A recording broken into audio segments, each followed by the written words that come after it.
जय। वीरंजनी लाल महाराज की जय। श्री सतगुरुदेव भगवान की जय।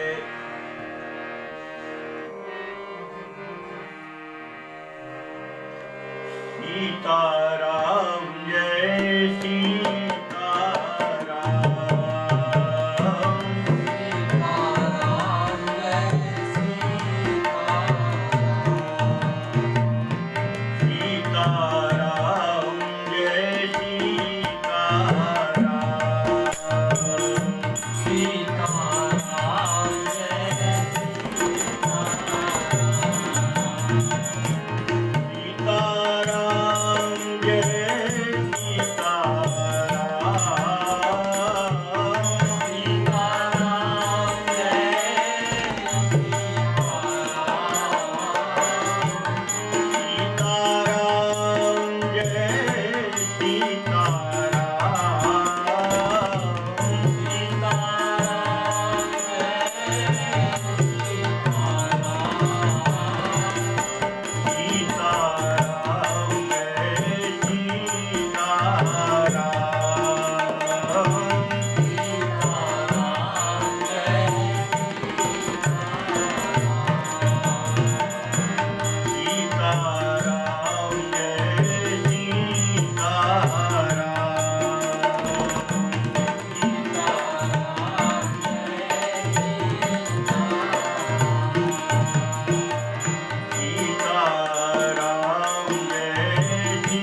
सीताराम जय सीताराम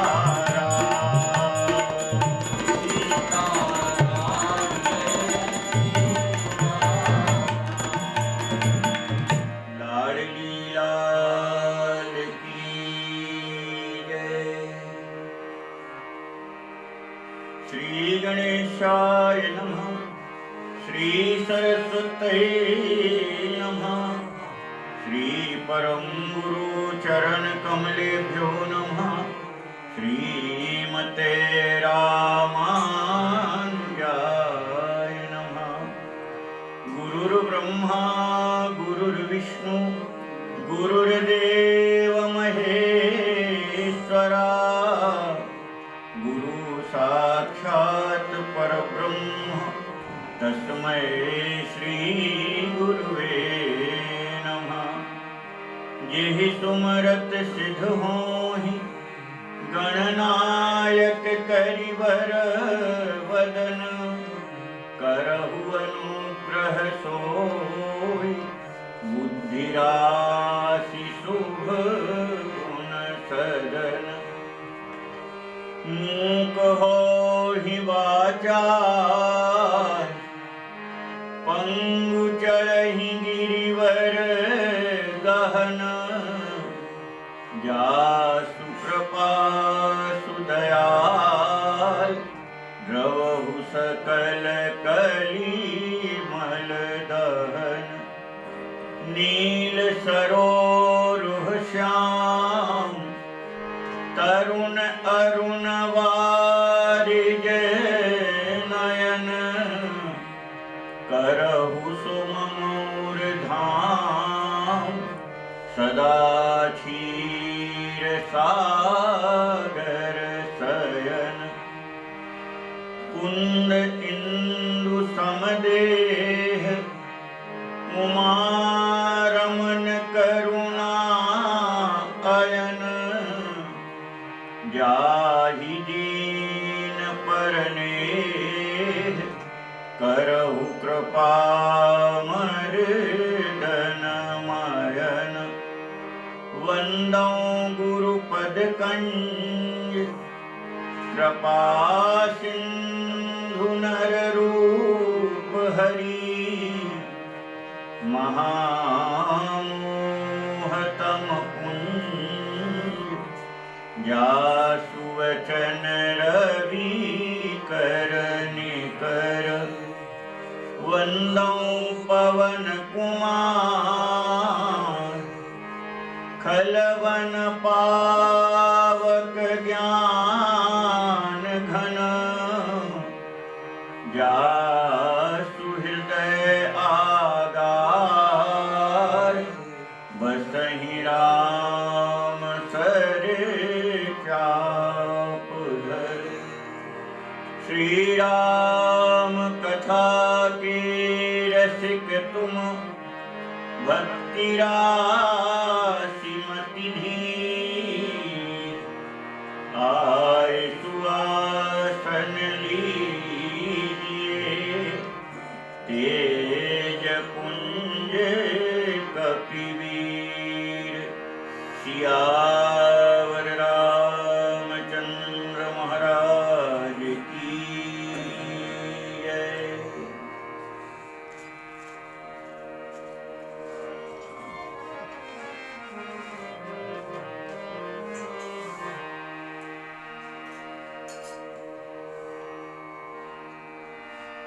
मोहि सन करहि विधि विधि क्रिया। वर्णत मोहि होत अति प्रिया। मोहि सन करहि विधि विधि क्रिया। वर्णत मोहि होत अति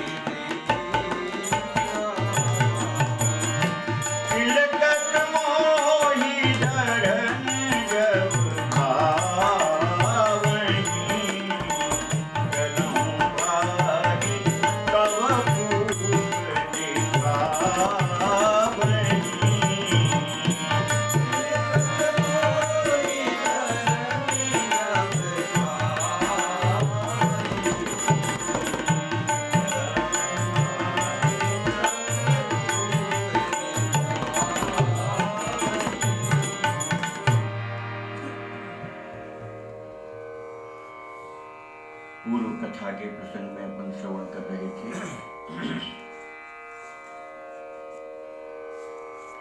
पक्षीराज गरुड़ जी और कागभूषुंड जी का चरित्र।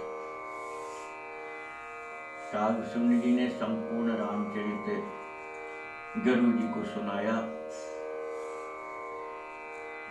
और भगवान की माया की प्रबलता का वर्णन किया। कागभूषुंड जी ने शिव चतुरानन जाहि डराहि, अपर जीव के ही लेखे माही।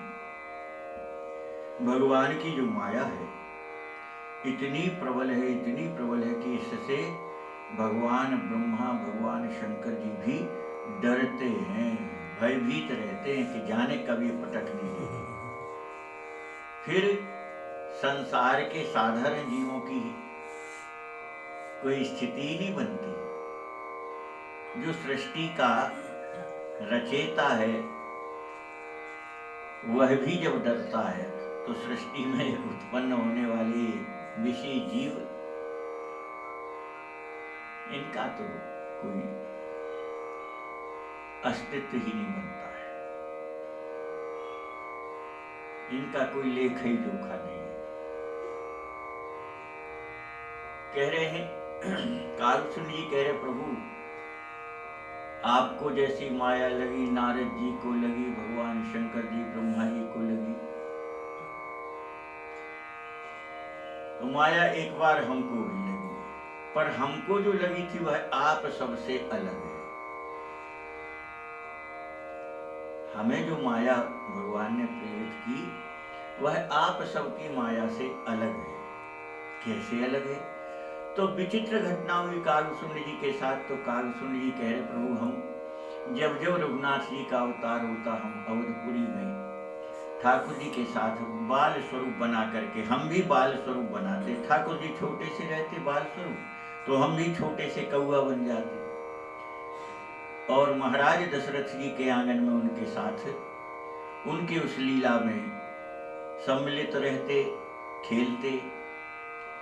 बोले ये तो सदा सदा का ही काम है, ऐसा नहीं कि एक बार नहीं, जब जब राम जी अवतार लेते हैं तब तक कागभूषुंड जी भी आते हैं।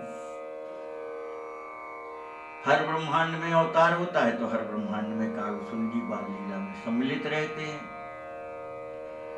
तो कागभूषुंड जी कह रहे, महाराज ऐसा तो हमेशा से होता है बाल लीला में सम्मिलित, पर एक बार की घटना है।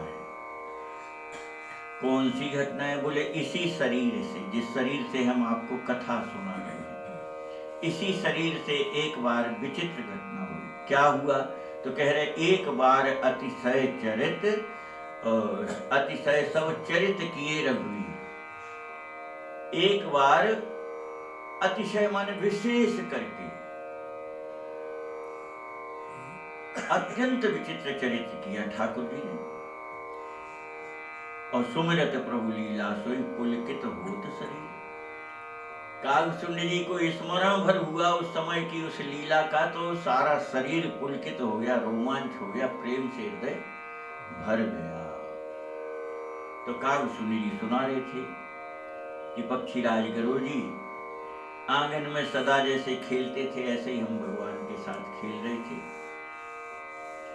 बार बार हमको पुआ, हाथ में जो मैया ने पुआ दे दिया था वो पुआ दिखाते।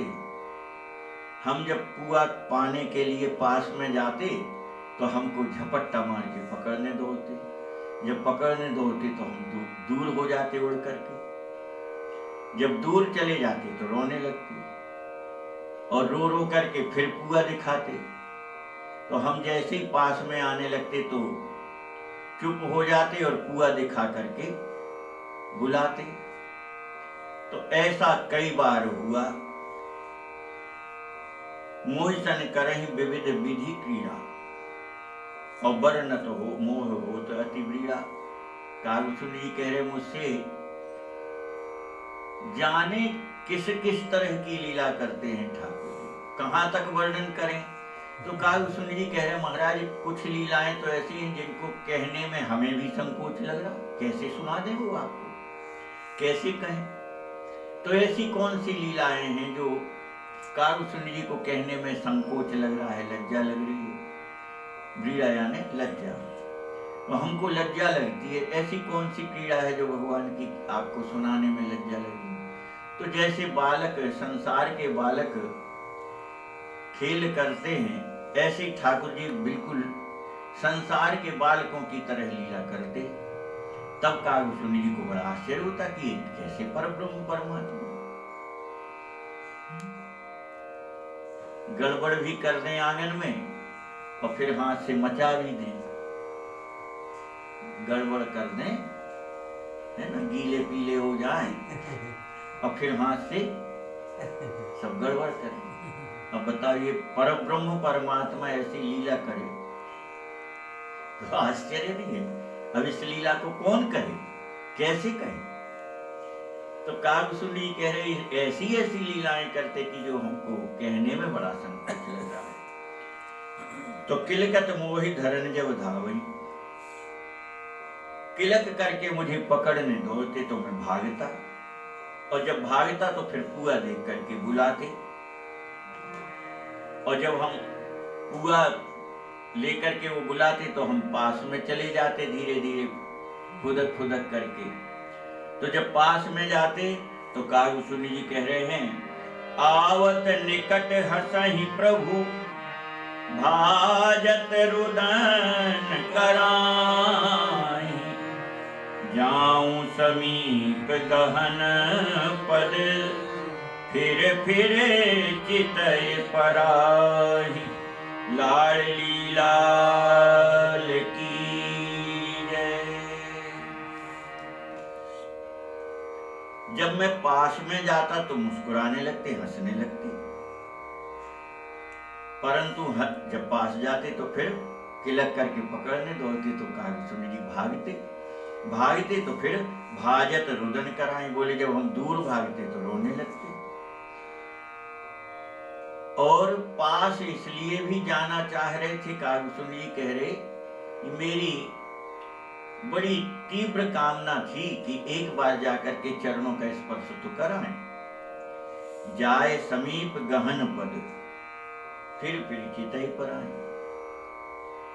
तो इस लालसा से कि जाकर के एक बार उनके चरणों को स्पर्श करूंगा,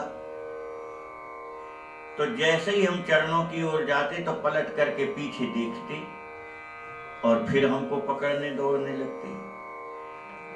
कह रहे हैं, प्राकृत शिशु इव लीला देखी भयउ मोहि मोह, कवन चरित्र करत प्रभु चिदानंद संदोह, लाडली लाल की जय।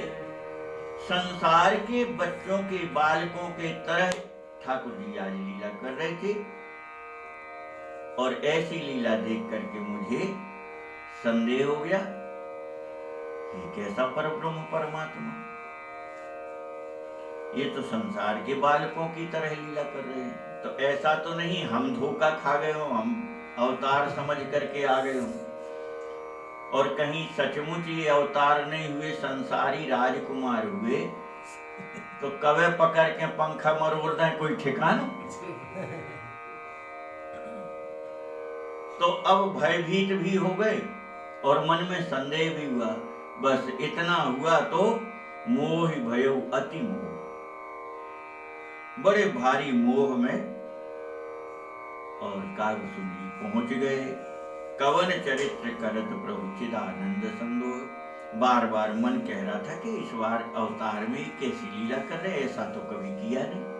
इतने ब्रह्मांडों में हम इनके साथ बात हर अवतार में रहते हैं। कारुसुंड जी की महिमा का विचार तो करो, रोम रोम प्रति लागे कोटि कोटि ब्रह्मांड, एक एक रोम में करोड़ों करोड़ों ब्रह्मांड हैं। तो संपूर्ण विराट स्वरूप में कितने ब्रह्मांड होंगे, कोई गिनती नहीं की जा सकती। और इतने ब्रह्मांडों में करोड़ों में राम जी का अवतार होता होगा एक साथ, क्योंकि एक एक रोम में करोड़ों करोड़ों कई कई करोड़ हैं। तो रोज करोड़ों में तो होता ही होगा अवतार की नहीं, और हर अवतार में उतने कागभूषण जी रहते हैं। कागभूषण जी कोई साधारण पक्षी नहीं है, भगवान के अत्यंत निकट के परम भक्त हैं। जैसे लक्ष्मण जी हैं, जैसे भरतलाल जी हैं, इसी कोटि में कागभूषण जी जो सदा सदा सेवा में रहते हैं। और एक शरीर से नहीं, जितने स्वरूप भगवान प्रकट होते उतने स्वरूप कागभूषण जी प्रकट होते। ऐसे कागभूषण जी भक्त हैं भगवान। तो जैसे ही इतना मन में आया कि ये कैसा परब्रह्म परमात्मा, ये तो संसार के बालकों के जैसे लीला करे, बस इतना ही खतरा है भगवान के साथ। मन में इतना आया ही तो है कागभूषण जी के। कागभूषण जी खुद कह रहे हैं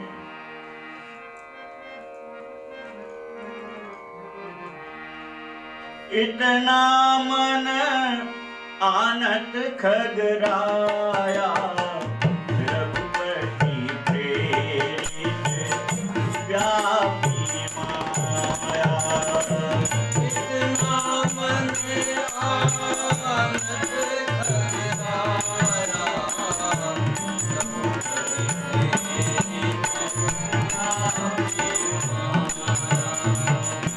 तो माया दुखद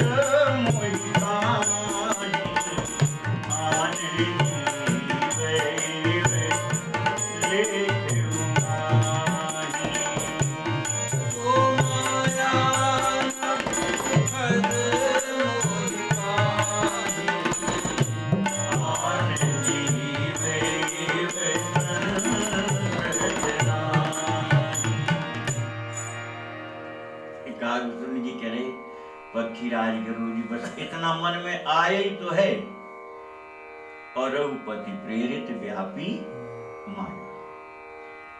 संदेह मन में हुआ नहीं कि ठाकुर जी की माया लग गई। भगवान भक्त के भीतर संदेह भी स्वीकार नहीं करते। अभिमान तो ठीक ही है, अभिमान तो नहीं करते, ठीक है, नहीं, भगवान पर संदेह भी अगर भक्त करता तो भगवान तुरंत उसको माया प्रेरित करके मोह में डाल देते हैं। पर अब स्पष्ट कर रहे हैं कागभूषण कि हमें जो माया लगी वह आप सबसे अलग है। क्यों? जिन जिन को माया लगी वो सब उस माया से कष्ट पाए, दुख पाए, व्याकुल थे। गुरु जी कितने व्याकुल थे। नारद जी, ब्रह्मा जी, शंकर जी सब के पास भागे फिर रहे थे। इतने दुख में थे, इतने कष्ट में थे माया के कारण। पर कागभूषण जी कह रहे हैं कि मुझे वह दुखद वाली माया नहीं थी। सो माया न दुखद मोहि काहे। जो भगवान ने हमको माया प्रेरित की वह माया हमको दुखदाई नहीं थी, और संसार के जीवों को वो दुख देने वाली है, पर मुझे दुख देने वाली है। फिर कौन सी माया थी? बोले भगवान की अपनी वह निज माया थी, विद्या माया थी। विद्या अपर अविद्या दो, और एक दुष्ट अतिशय दुख रूपा, ताबस जीव पराभव कूपा। वह दुष्ट माया नहीं है ये कौन सी माया? ये विद्या माया है, जो प्रभु प्रेरित, ये भगवान की प्रेरणा से ही भक्त को और मोह में डालती है। तो कह रहे हैं कि वह संसार के जीवों को लगने वाली दुख देने वाली माया हमको नहीं लगी थी। यहाँ तो हमको कुछ और ही था। क्या था? तो कह रहे हैं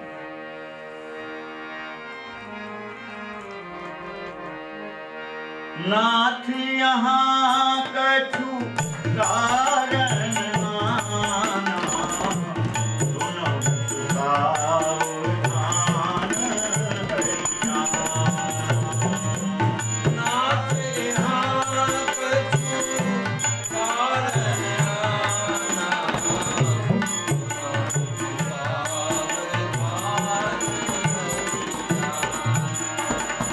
ज्ञान अखंड एक सीतावर मायावश जीव सचराचर ज्ञान अखंड एक सीतावर मायावश जीव जो सबके रह ज्ञान एक रस ईश्वर जीव ही भेद कहूँ कैसे। जो सबके रहे ज्ञान एक रस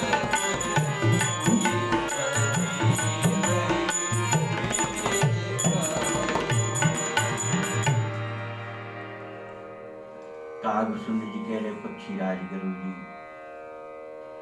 यहाँ तो कुछ और ही कारण था उस माया का, वो दुखद माया नहीं थी। और उस माया की कथा सुनाने के पहले फिर कागभूषण जी कह रहे हैं, गुरु जी से कह रहे कागभूषण जी, क्या कह रहे? बोले सुनहु सुसावधान हरियाणा, आप तो परब्रह्म परमात्मा के वाहन ही हो। हे पक्षीराज गुरु जी, सावधान होकर के इस कथा को सुनिएगा। क्यों? आपके मन में फिर अगर किंतु परंतु आया तो फिर हाँ मेरी जिम्मेदारी नहीं है कुछ हो। तात्पर्य इस कथा में संदेह मत करिएगा कि ऐसा कैसे ऐसा कैसे, क्यों? यह संदेह ही मोह में डालता है। इसलिए सावधान होकर के मेरे इस जो मेरे साथ लीला की उसको मैं कह रहा हूं, आप सावधान होकर के सुनिएगा। कागभूषण जी कह रहे हैं इस ब्रह्मांड में अखंड ज्ञान केवल और केवल रघुनाथ जी ही है। ज्ञान अखंड एक सीता हो, सीतापति रघुनाथ जी ही एक अखंड ज्ञान है। और उनके सिवा बाकी जितना इस ब्रह्मांड में है वो सब मायावश्य जीव सचराचर चर अचर जीव जड़ चेतन जीव सब जीव मायावश है।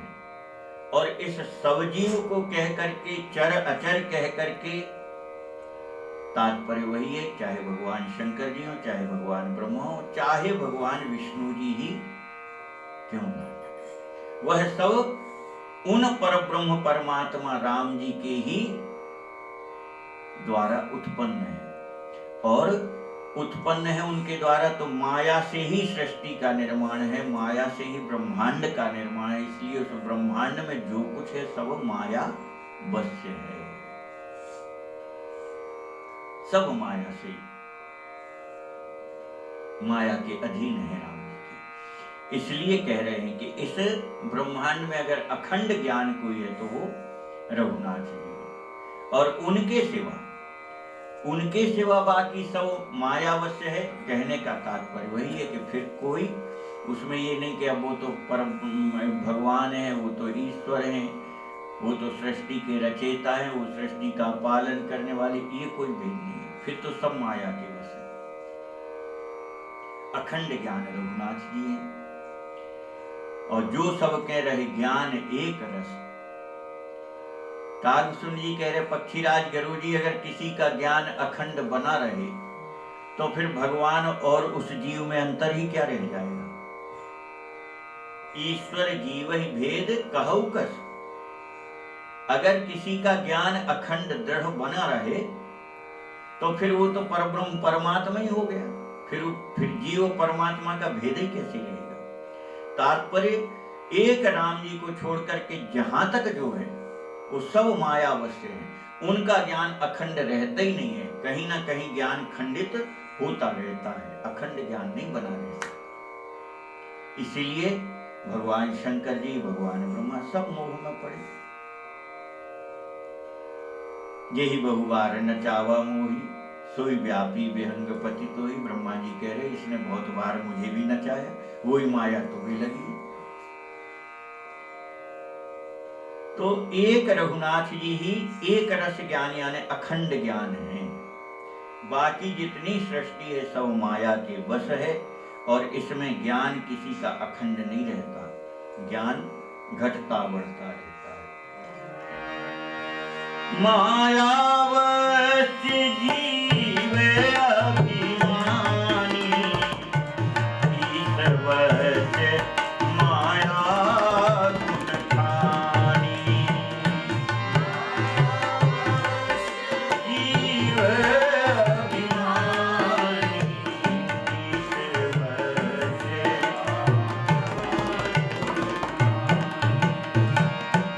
परवश जीव स्ववश भगवंता। जीव अनेक एक श्रीकंता।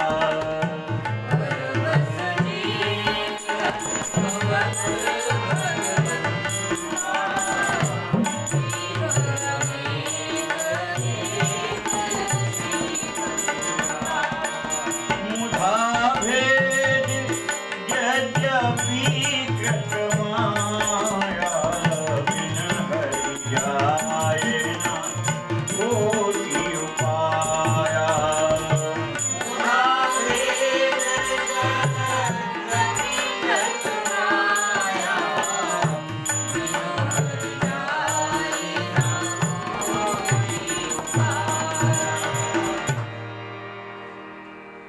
माया वश्य जीव अभिमानी। जीव जो है ये माया के वश है। क्यों है? तो बोले ये अहंकारी है।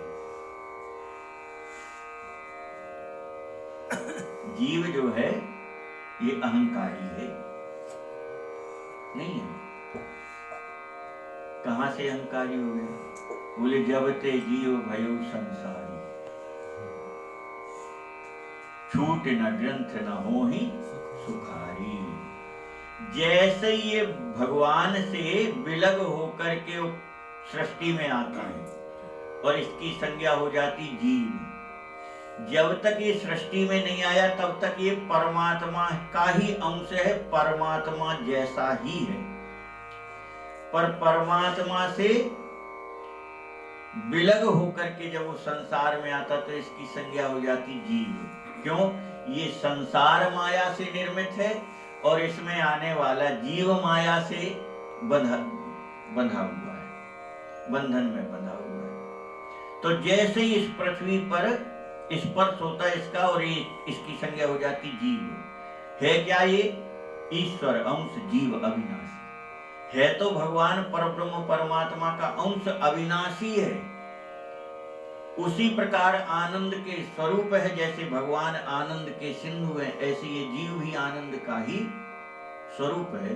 परंतु जैसे ही माया के वश होकर के ये पृथ्वी पर आता है इसकी संज्ञा जीव हो जाती, ब्रह्म नहीं रहती। फिर है तो ब्रह्म का अंश, पर फिर ब्रह्म नहीं होता। फिर क्या हो जाता है? ये जीव। और ये सारा ब्रह्मांड, सारी रचना माया से है। इसमें जीव आकर के उस माया के बंधन में बंध जाता है।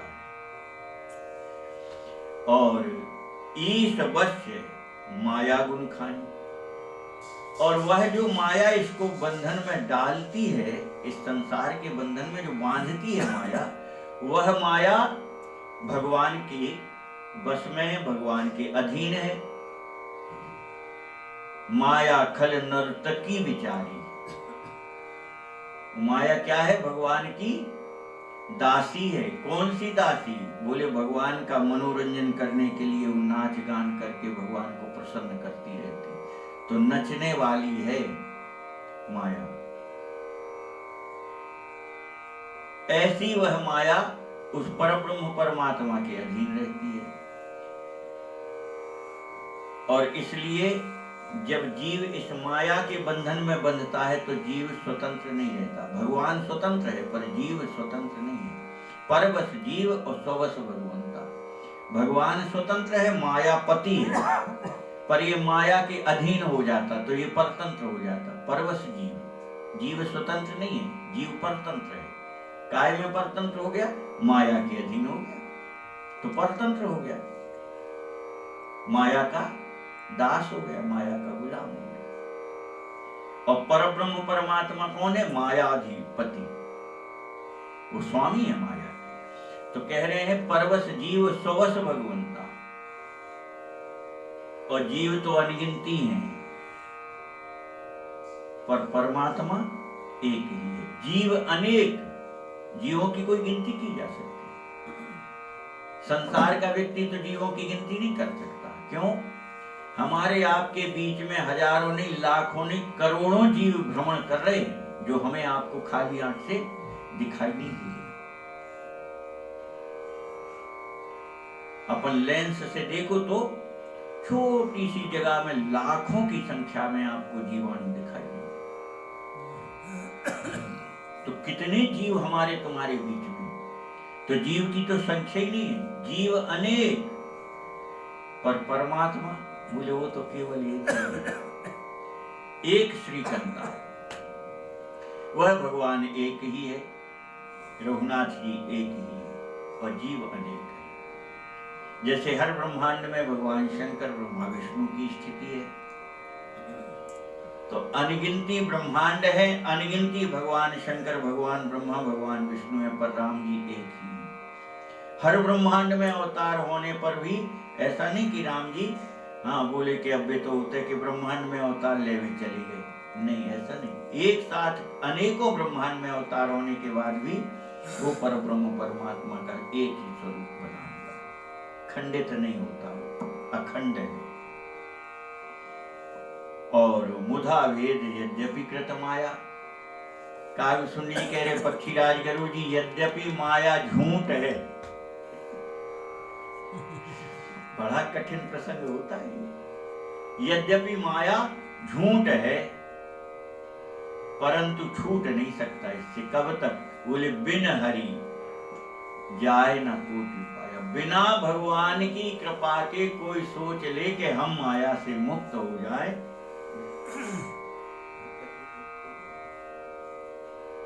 तो बिन हरि जाए न कोटि उपाय।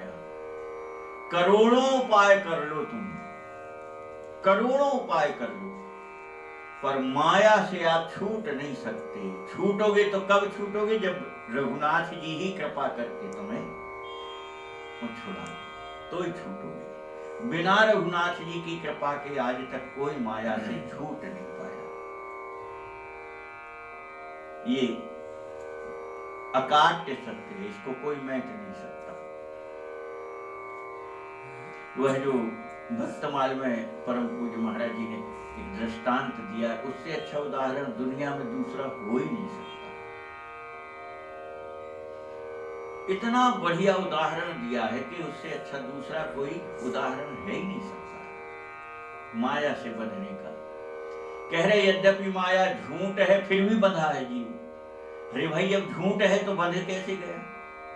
तो महाराज जी ने एक दृष्टांत लिखा ना भक्तमाल में। बोले एक धोबी था, उसके यहाँ गधे थे, और गधे पर माल ढोने का काम करता था। गधे पे वो लाद देते, दोनों तरफ थैली जैसे बने रहते, उसमें माल भर दिया जाता बोरों में, और उसकी पीठ पे लाद दिए, वो माल ढोता रहता।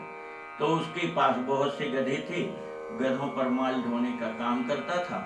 एक दिन उस धोबी को आ गया बुखार।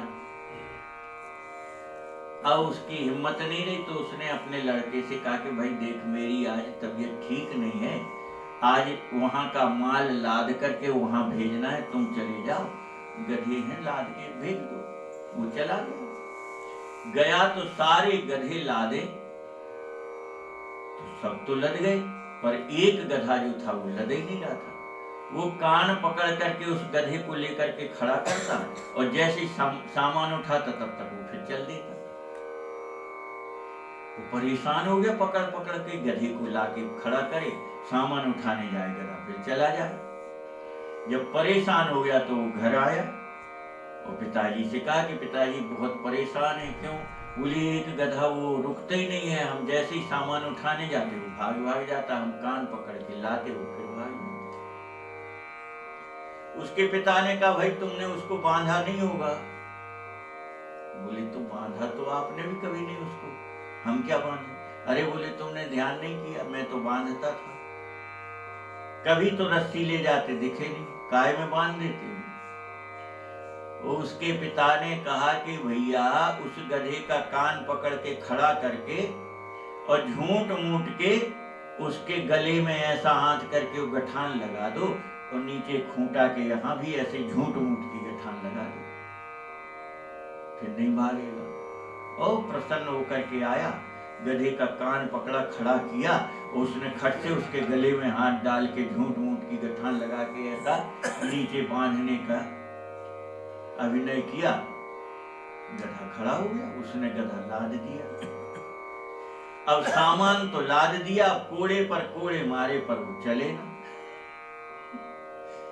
फिर समस्या, अब 1 इंच नहीं हिल रहा, उसको मार भी रहे हो फिर भी नहीं जाता। फिर आया घर, बोले पिताजी आज तो आपने बड़ा खराब फंसा दिया। बोले क्यों?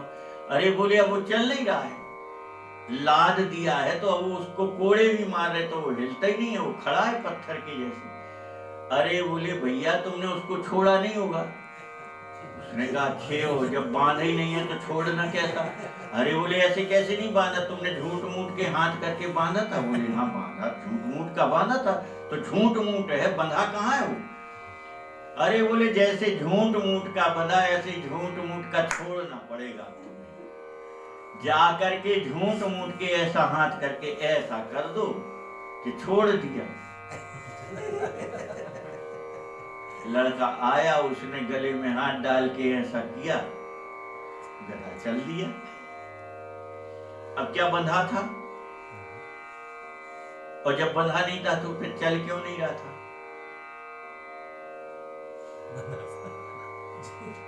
बंधा था माने, और नहीं बंधा होता तो फिर चला जाता हो। और बंधा ही नहीं था तो छोड़ा क्या? तो जैसे वह झूठ मूठ का बंधन उसने स्वीकार कर लिया, किसने? गधे ने। उस मालिक ने नहीं बांधा है उसे। बहुत बढ़िया दृष्टांत है, इससे अच्छा हम कह रहे दुनिया में इससे अच्छा दृष्टांत नहीं है माया से बंधने का। उस मालिक ने बांधा क्या? उस मालिक ने बांधा ही नहीं है। वो झूठ मूठ का हाथ किया तो वो समझा हम बंध गए, और जब बंधा नहीं था तो छोड़ने का प्रश्न नहीं था, पर मालिक ने झूठ मूठ का अभिनय छोड़ने का किया तो वो छूट गया। तो बंधा नहीं था, न पहले बंधा था, न उस समय बंधा है, न कभी वो बंधा कहलाएगा। क्यों? वो तो हाथ झूठ मूठ के घुमा रहा था।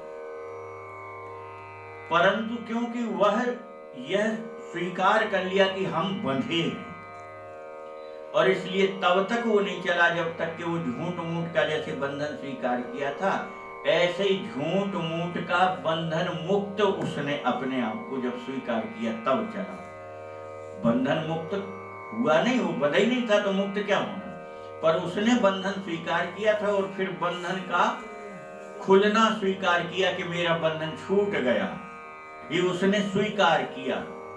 बंधा तो नहीं था, और उसके स्वीकार करते ही वो छूट करके चल गया। जीव की बिल्कुल यही दशा है। हम संसार में उठते बैठते यही कहते भैया क्या बताएं, बहुत खराब फंसे। तो कौन फंसा है भाई? तुम्हें किसने फंसाया? कोई फंसाने वाला है क्या? कोई नहीं है फंसाने वाला। नहीं, तुम फंसे हो खुद। अपन कहते हैं हम बहुत खराब फंसे हो, तो तुम फंसे हो। तुम जिस दिन अपने मन में ये स्वीकार कर लोगे कि मुझे कोई फंसा ही नहीं सकता, कभी नहीं फंसा सकता, तुम्हें कौन फंसा सकता बताओ? आप जिस समय यह दृढ़ निश्चय कर लें नहीं कोई बंधन हमको बांध ही नहीं सकता, हम बंधे ही नहीं है, और ना हमें कोई बांध सकता है, तो किसमें सामर्थ्य है एक भगवान राम जी को छोड़ करके जो तुम्हें बांधे? है कोई? तो माया से छूटने में केवल वही, जैसे तुम झूठ मूठ के बंधन स्वीकार करके माया में फंसे हो, ऐसे ही उस बंधन को तिनके की तरह तोड़ कर दी, और अभी इसी समय आप बंधन से मुक्त हो गए।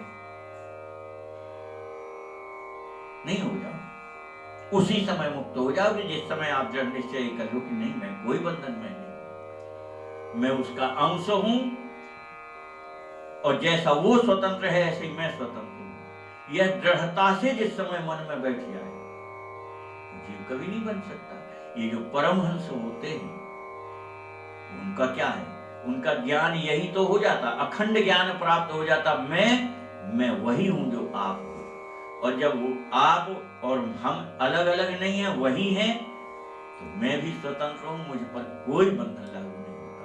और परमहंस के संबंध में ग्रंथों में ऐसा वर्णन है कि जो उस परमहंस की स्थिति में पहुंच जाते हैं, वो केवल 7 दिन उनका जीवन बचता है, बस 7 दिन में वो शरीर छोड़ देते, ऐसा ग्रंथ कहते। वर्षों नहीं रहते थे वो। जब उनको अखंड ज्ञान का बोध हो जाता है तो 7 दिन में वो शरीर को छोड़ के चले जाते। ये होते परमहंस। तो कह रहे हैं कि यद्यपि झूठ है वो माया, और बिना भगवान की कृपा के वह कोटि उपाय, करोड़ों उपाय कोई कर ले कि हम माया से मुक्त हो जाए, तो नहीं हो सकता। मुक्त काय से होगा? भजन से। और भगवान कृपा करेंगे, उसी समय वो मुक्त हो जाएगा, बंधन से छूट जाएगा।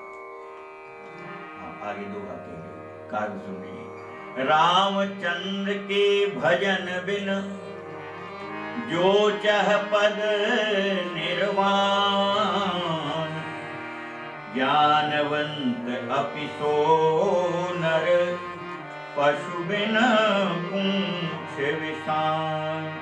लाडली लाल की जय। कह रहे रामचंद्र के भजन बिन जो चह पद निर्वाण। कोई अगर इस माया से मुक्त होना चाहता है, मोक्ष की प्राप्ति चाहता है, तो रघुनाथ जी के भजन के बिना कभी नहीं हो सकता।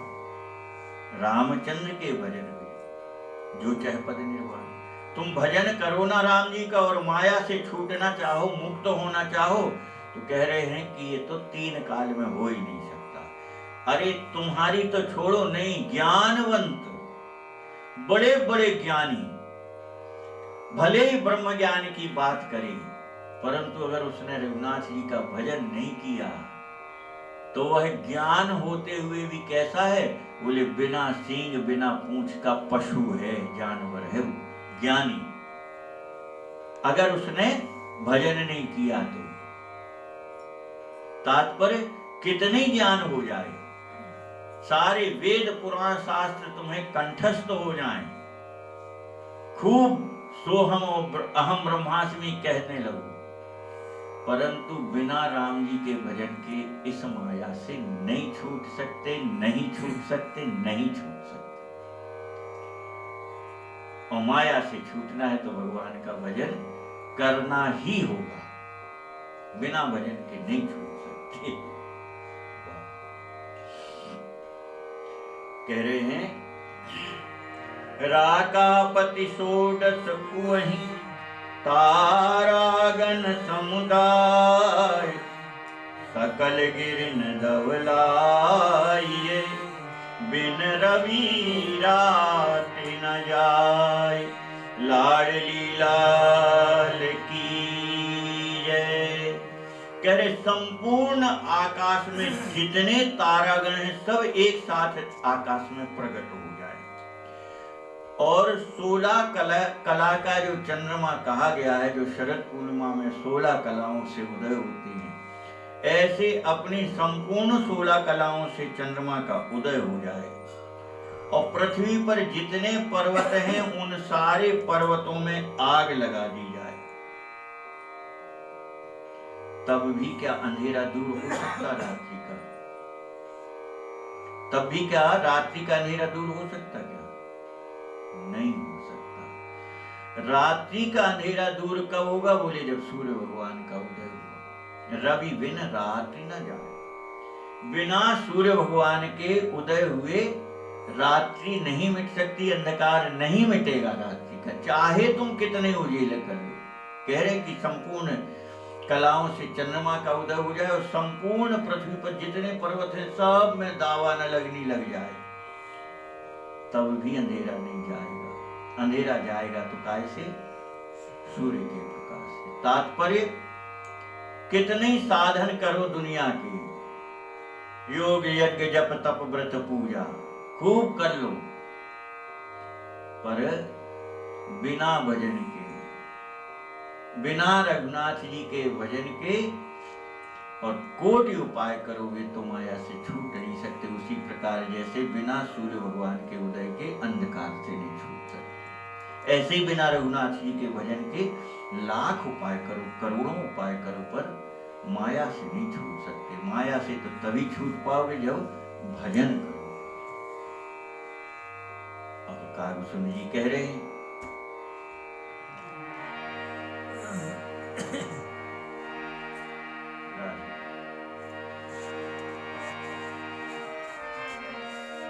ऐसे ही हरि बिन भजन खगेता,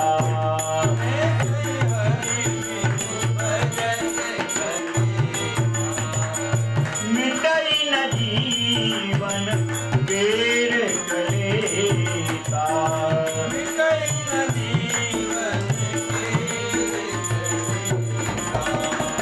हरि सेव कही ना व्याप अविद्या, हरि सेव कही ना प्रभु प्रेरित व्यापे तेहि विद्या, प्रभु प्रेरित व्यापे तात नाच न होय दास कर,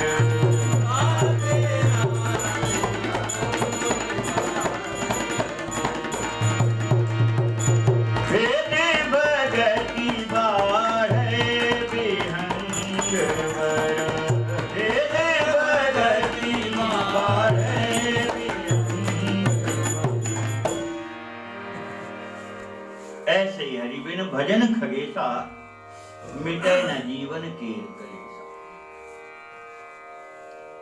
जैसे बिना सूर्य भगवान के रात्रि नहीं जाती, अंधकार नहीं जाता, ऐसे ही बिना भगवान रघुनाथ जी के भजन के और संसार के दुख, संसार के कष्ट, संसार की ये मोह माया, ये नहीं जाएगी। ये जाएगी तो भजन से ही जाएगी। बिन हरि भजन ना केर कलेश, मिटे जीवन केर कलेश। बिना भगवान के भजन के ये जीवन का दुख, ये जीवन का संकट, जन्म मरण का चक्कर, ये नष्ट नहीं होगा। मर जाओगे, फिर जन्म लोगे, फिर मरोगे, फिर जन्म लोगे, ये चलते ही रहेगा। कब तक चलेगा? जब तक भजन नहीं करोगे। अंत में भजन करना ही पड़ेगा अगर संसार से मुक्त होना है। इसीलिए कहते ना, अनंत जन्म भोग लेता है जीव। क्यों?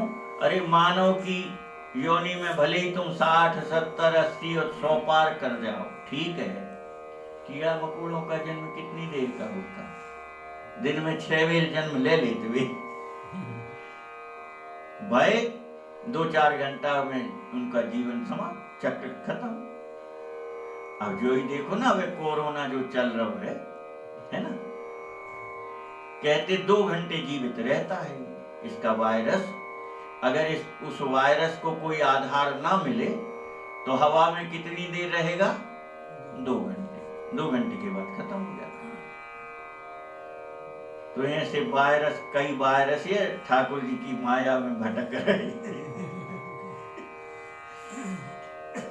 तो क्या बढ़िया बात कह रहे कागसुनी कह रहे पक्षीराज गरुड़ जी, भगवान के भक्त को ये संसार वाली माया नहीं व्यापते। हरि सेवक न व्याप अविद्या, उसको ये अविद्या माया व्याप्ति नहीं है।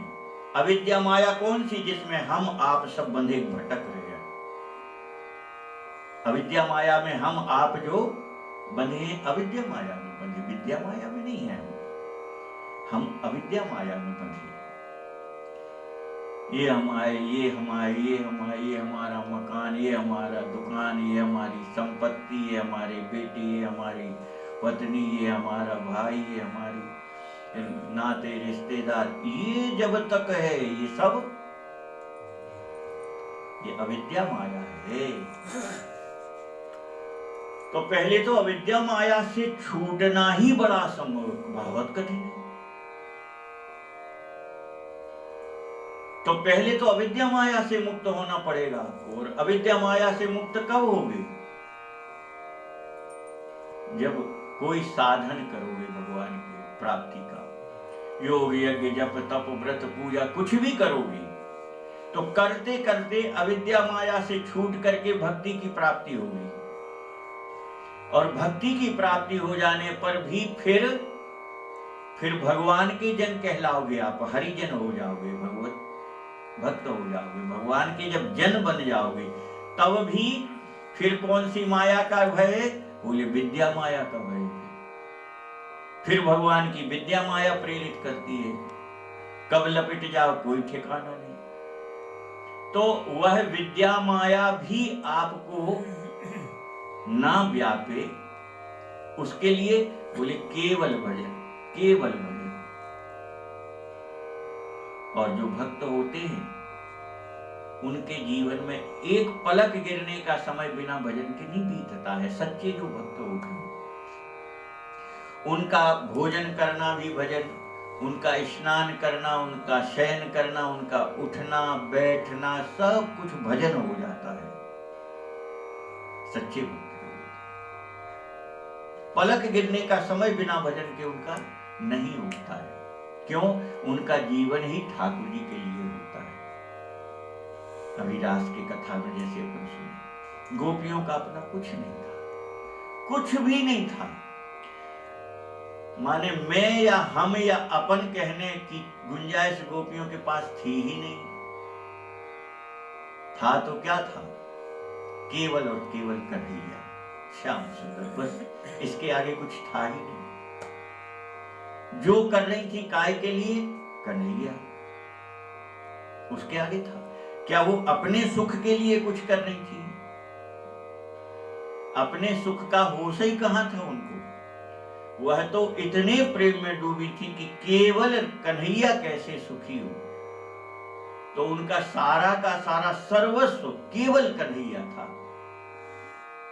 अपनेपन की बात ही नहीं थी। तो ऐसे जो भक्त होते फिर वो भगवान उन पर कृपा करके और उनसे जो विद्या माया की लीला करते हैं, वह भी भगवान क्यों करते हैं? तो उनके प्रेम को दृढ़ करने के लिए, उनके प्रेम को दिन दिन बढ़ाने के लिए भगवान उनको अपनी विद्या माया प्रेरित करके थोड़ा सा उनके साथ क्रीड़ा कर लेते ठाकुर जी। ठाकुर जी का भी मनोरंजन हो जाता और भक्त का भगवान में प्रेम दृढ़ होता बढ़ता है। अभी पिछली कथा में इसके पहले वाले प्रसंग में निकल गई ये बात। क्यों भगवान मोह में डालते हैं? भक्त को ही मोह में क्यों डालते हैं? तो इसीलिए डालते हैं क्योंकि उससे उसका प्रेम बढ़ता है राम जी में और प्रेम की दृढ़ता बढ़ती है, इसलिए डालते हैं मोह में। तो ताते नाश न होए दास का, इसलिए यह भगवान की प्रेरणा से जो विद्या माया व्याप्ति है उससे दास की हानि नहीं होती, सेवक की हानि नहीं होती, भक्त की हानि नहीं होती। नहीं, भेद भगति बाढ़ी बेहंग, भेद भक्ति बढ़ती है। भेद भक्ति क्या? भेद भक्ति क्या? सेवक सेव्य भाव बिन भव न तरिये उर्गार, ये भेद भक्ति है। आप स्वामी मैं सेवक, भेद हो गया ना, मैं आपको ठाकुर जी में, आप स्वामी हम सेवक। तो यह जो भेद भक्ति है ये और दृढ़ होती है, बढ़ती है। कैसे? विद्या माया जो भगवान प्रेरित करके लगाते हैं। तो नारद जी की भक्ति बढ़ी, प्रेम दृढ़ हुआ। सती माता का प्रेम दृढ़ हुआ, भक्ति बढ़ी ना। राम कथा पर रुचि बढ़ गई, स्वयं पार्वती जी कहती। कब बढ़ गई रुचि? मोह हुआ सती माता को, उसके बाद रुचि बढ़ी। जब सती शरीर में थी तब कहां रुचि बढ़ी? अगर रुचि होती तो मोह ही काय को होता। अगस्त जी के अगर ध्यान से कथा सुनी होती सती माता ने तो मोह ही काय को व्यापता। तो उस समय रुचि नहीं थी कथा में, इसलिए कथा में बैठ करके भी कथा नहीं सुनी थी। परंतु जब मोह से भगवान ने उनको लीला की और मोह जब छूट गया, शरीर छूट गया मोह के कारण, तो दूसरे शरीर में आकर के और फिर वह प्रेम और कथा पर रुचि बढ़ गई। अब कितनी व्याकुल थी, आप तो हमको कथा सुनाओ। कैसा बढ़िया प्रसंग है। व्याकुलता इसी से समझिए आप कि विवाह होकर के लौट के कैलाश पर्वत पर आए हो भगवान शंकर जी पार्वती जी को लेके नंदी पे, उसी बट वृक्ष के नीचे कैलाश पर्वत पर जैसे ही नंदी से भगवान शंकर जी उतरे तो पार्वती जी समझी कि थक गए हुई है, ये सब उतर गए और पूछने लगी बाबा अभी कहाँ, कितनी दूर और चलना। बोले देवी और कितनी दूर चलने का आपका आशय क्या। बोले अभी आगे कितनी दूर चलना। बोले कहीं नहीं चलना, बस यहीं तक आए थे। बोले तो घर कहाँ है। बोले महारानी जी यही घर है अपना। कौन सा। बोले ये बट वृक्ष ही घर है, यही महल है, यही भवन है, यही सब कुछ है।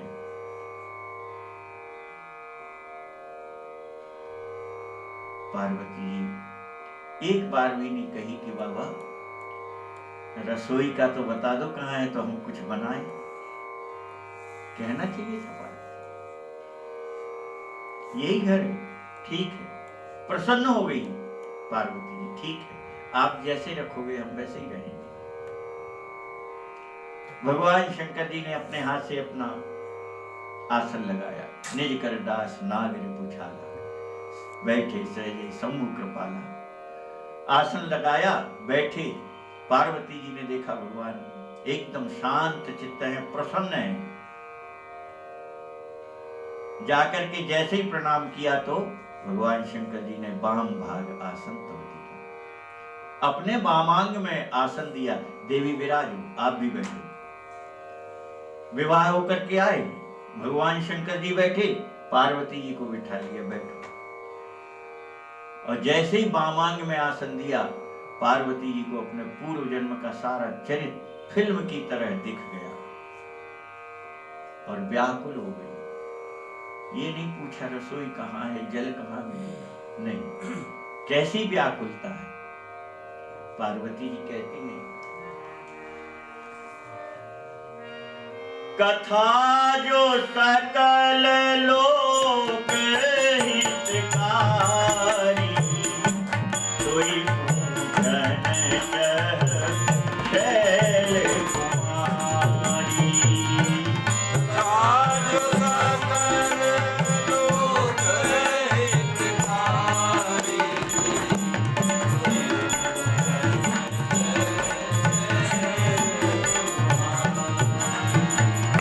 कथा जो सकल लोक हितकारी, सोई पूजन शैल कुमारी। कथा आज सकल लोक हितकारी, सोई पूजन शैल। सबसे पहले ठाकुर जी की कथा पूछे, आप वह कथा सुनाओ जो संपूर्ण लोक लोकांतर का कल्याण करे। मेरा तो हो ही जाएगा जब लोक लोकांतर का कल्याण करने वाली कथा आप सुनाओगे तो मेरा तो होगा ही होगा। संसार के ब्रह्मांड का कल्याण हो जाएगा, लोकों सारे लोगों का कल्याण। वह कथा सुनाओ आप। ये है जगत जननी जगदम्बा। कहना तो ये चाहिए था कि मेरा कल्याण हो जाए, मुझे वो कथा सुनाओ। हम आप होते तो यही कहते, है ना। किन्हीं सिद्ध महात्मा के यहाँ जाते तो अपने कल्याण की बात करते, अपने लाभ की, अपने स्वार्थ की बात करते। महाराज बहुत संकट में, आप तो ऐसी कृपा करो हम संकट दूर हो। जा कहाँ कहते के महाराज ऐसी कृपा करो कि सारे संसार का संकट दूर हो जाए, तो तुम भी तो संसार में हो, तुम्हारा भी हो जाएगा। ऐसा नहीं कहते, पर जो भी जाएगा तो कहेगा मेरा संकट दूर। पर जगत जननी जगदम्बा है, कहती वह कथा सुना दो आप जिससे सारे ब्रह्मांड के कल्याण हो। तो वेद भगति बाढ़ी बही। सती शरीर त्यागने के बाद पार्वती जी का भी नित नए होए राम पद प्रीति। राम जी के चरणों में नया नया दिन दूना रात चौगुना प्रेम बढ़ने लगा। नारद जी का प्रेम बढ़ा। पक्षीराज गुरु जी आकर के जब कथा सुनी तो स्वयं गुरु जी ने स्वीकार किया कि इस कथा को सुनकर के अब मेरा रघुनाथ जी में दृढ़ प्रेम हो गया और अब दिन दिन बढ़ता है प्रेम, दृढ़ भी है और बढ़ भी रहा है। तो इसलिए यह भेद भक्ति अति आवश्यक है। भेद भक्ति कौन सी? आप स्वामी मैं शिव। बिना भेद भक्ति के भगवान में प्रेम और बढ़ेगा भी नहीं और दृढ़ भी नहीं होगा। इसलिए यह जो ज्ञान वाले होते हैं ये सदा संकट में झूलते रहते हैं। क्यों? जी कहते सो हम, जो तुम वही हम। अब बताओ, सो हम। ज्ञानी क्या कहता? बोले जो आप हो वही तो हम हैं। अहम ब्रह्मास्मि, मैं ही ब्रह्म हूं। लो, अब भगवान की सत्ता को नकार दिया। क्यों? अब जब तुम ही खुद ब्रह्म हो तो दूसरे ब्रह्म का सवाल ही नहीं। क्यों? ब्रह्म तो एक ही, अब तुम ही ब्रह्म बन गए। इसलिए उनको भगवत प्राप्ति होने में बड़ा संदेह बना रहता है। हाँ, जीव की ईश समान। जीव कभी ईश्वर हो सकता क्या? कभी नहीं हो सकता। जीव तो जीव ही रहेगा। इसलिए बड़े बड़े ज्ञानियों ने अंत में जाकर के इस बात को स्वीकार किया कि नहीं, हम जो कह रहे थे सो हम अहम ब्रह्मास्मि, ये सब व्यर्थ है, ये एक धोखा है। सत्य क्या है? बोले आप स्वामी मैं दास। घटना याद आ गई, हम आपको सुनाए देते हैं। मुंगेर वाले स्वामी जी का नाम सबने सुना होगा, परमहंस स्वामी श्री सत्यानंद जी महाराज। उनके जैसा योगी इन 200-400 साल के भीतर कहीं चरित्र वैसा मिला नहीं। पढ़ने होंगे जरूर, ऐसा नहीं कह सकते कि नहीं हो, क्योंकि एक वो विजय कृष्ण गोस्वामी जी हुए, एक परमहंस जी अपने चित्रकूट में हुए, परमानंद दास जी अनसुईया आश्रम में रहे, वहां परमहंस जी हो गए। तो ये भी सिद्ध अवस्था के संत थे। ये तो जाने कहां कहां का क्या क्या बता देते, वहीं बैठे बैठे वहां ऐसा हो गया, यहाँ ऐसा हो गया, वहां। अब उस समय तो जंगल में कुछ था नहीं, साधन घोर जंगल में रहती थे। तो खैर अन्य संतों के भी चरित्र ऐसे हैं, पर हमने जहाँ ठाकुर जी की कृपा से हमको दर्शन भी प्राप्त हुआ, उनका सत्संग भी प्राप्त हुआ दादा की कृपा से। दादा के साथ मुंगेर वाले महाराज जी ने रिखिया, उनका एक स्थान है बैजनाथ धाम के बिल्कुल पास में है, 10-12 किलोमीटर पे। उस आश्रम में कार्यक्रम था नाम महामहोत्सव, नाम महिमा पर वर्ष में एक आयोजन होता था उनका।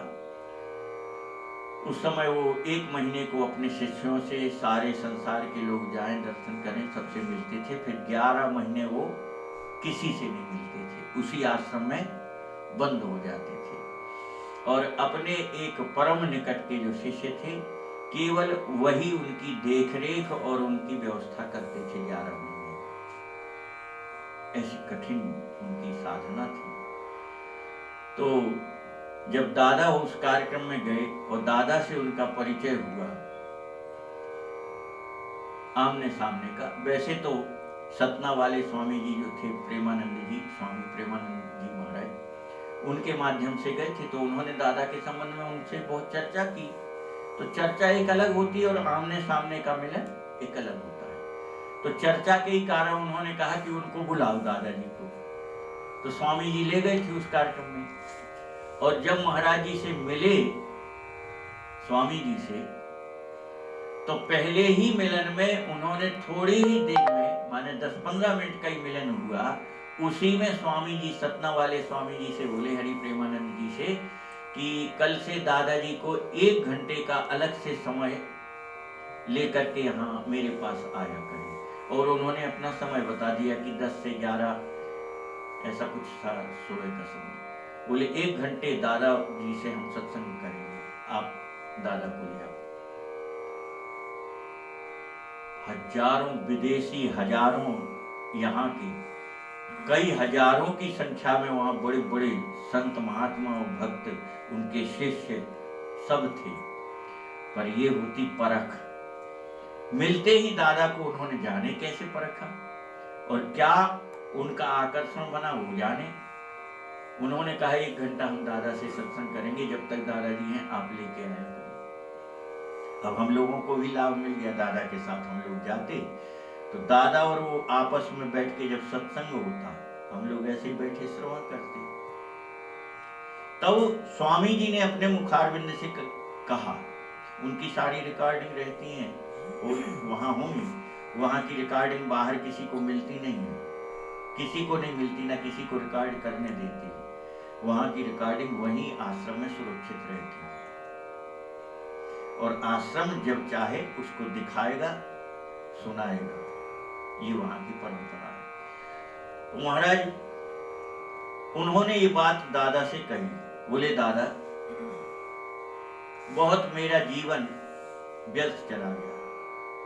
दादा ने कहा महाराज जी आप ऐसा क्यों कह रहे हैं, आपका तो जीवन पूरा साधनामय है। बोले दादा आप क्या बताएं, ये सोहम अहम ब्रह्मास्मि और जो ये ज्ञानी लोग कहते, उन्होंने एक एक शब्द कह के और समझाया कि पहले मैं अहम ब्रह्मास्मि, बोले मैंने इसकी साधना की। फिर दादा कुछ समय के बाद मेरे मन में आया कि भाई तू ब्रह्म कैसे हो जाएगा, जीव और ब्रह्म एक हो ही नहीं सकता, जीव कैसे ब्रह्म हो जाएगा। तो हम ब्रह्म हैं। बोले टूट गई मेरी धारणा। फिर मैंने विचार किया कि चलो मैं ब्रह्म हूं तो नहीं हो सकता, परंतु सो हम, जो तुम हो वो ही हम, जो आप हो वो ही हम है, सो हम। इस प्रकार से उन्होंने एक एक अपने ज्ञानी मंत्र की, ज्ञान वाले मंत्रों की व्याख्या करते सुनाया। बोले फिर हमें लगा कि वाह, जो वो है वो तुम कैसे हो सकती। तो बोले होते होते और एक दिन ये स्थिति आई कि मेरे मस्तिष्क में ये आया कि सत्यानंद तुम तो कुछ नहीं हो। क्यों? अरे वो परब्रह्म परमात्मा है, रोम रोम प्रति लागे, कोटि कोटि ब्रह्मांड नायक है, तुम एक तुच्छ जीव हो, तो तुम उनसे कैसे संबंध बना सकते हो।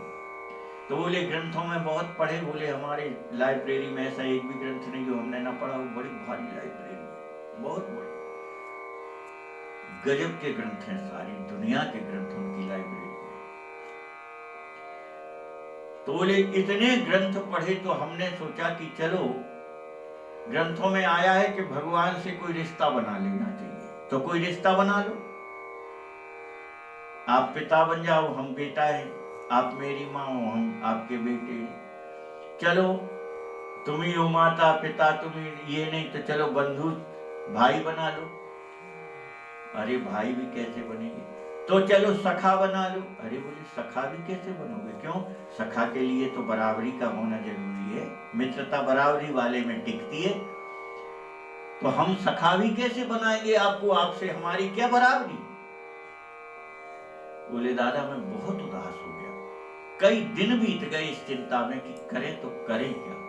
बोले एक दिन जाने क्यों अपने मन में अचानक से मेरे मन में आ गया, बोले सत्यानंद तुम और कुछ तो कर नहीं सकते, अब तो एक ही उपाय है। बोले क्या?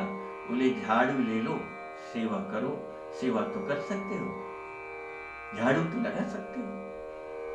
बिल्कुल वही शब्द कह रहा हूं मैं जो उन्होंने कहा। बोले सत्यानंद तुम झाड़ू तो लगा सकते हो। और बोले बस मेरे मन में उसी समय ये भाव आ गया, आप स्वामी, मैं आपका सेवक, दास।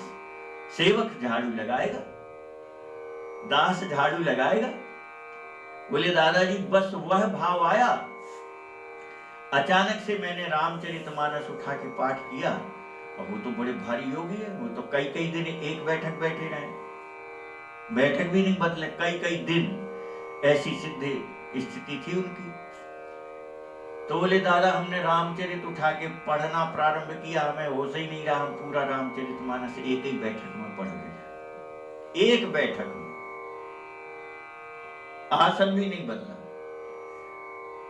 अब बोले जब ये हुआ तो उस रामचरित को पढ़ करके मेरे भीतर इतनी व्याकुलता बढ़ी कि बोले अब रामचरितमानस के बिना मैं जी नहीं सकता।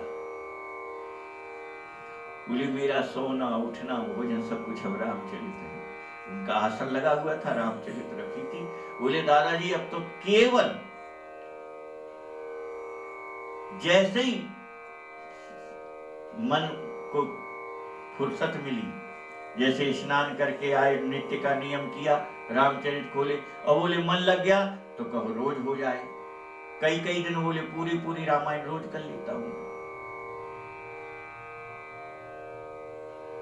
तो बोले उस दिन के बाद फिर हमको समझ में आया कि नहीं, ये सारा समय तुम्हारा ऐसे ही चला गया, इसका आश्रय तुमने पहले लिया होता तो आज क्या होते। अब वो तो सिद्ध महापुरुष थे, परमात्मा की प्राप्ति उनको थी, इसमें कोई संदेह नहीं, क्योंकि उनका स्थान बोलता था, उस स्थान पे जाके लगता था कि नहीं हम दिव्य भूमि पर। इतना तेज उनमें था, मुखारविंद पर तेज था महाराज। हम लोग चर्चा करते थे दादा के साथ, ऐसा लगता था जैसे किरण छिटक रही हो, ऐसी तेज। ये क्या कह रहे थे? भेद भगति बाढ़ई बेहंग। तो भेद भक्ति के बिना जीव का कल्याण नहीं है। भेद भक्ति क्या है?